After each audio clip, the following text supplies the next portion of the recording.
How to add transitions to Instagram Reels. Let's get started.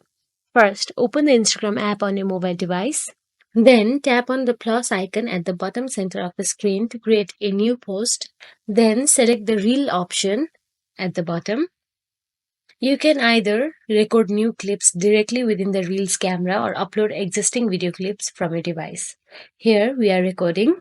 After that, you can simply record any video you want transitions with. Here I have 3 different videos in the same reel. Then preview your reel to see how the transitions looks between your clips. Make any necessary adjustment. You can see we are taking 3 to 4 different videos.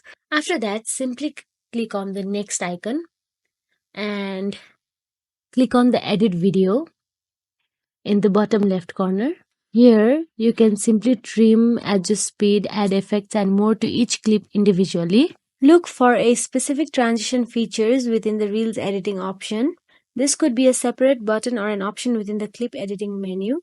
You can even add music as your own likes. You can tap on it to access any available transitions. Depending on the features available, you may have various transition styles to choose from. After selecting a transition style, you may have the option to adjust it or write a caption for the reel. Explore all the available options and customize the transition to your own preferences. Then simply click on the share button. And that is it. If you found this video helpful, please like and subscribe our channel. And thank you so much for watching.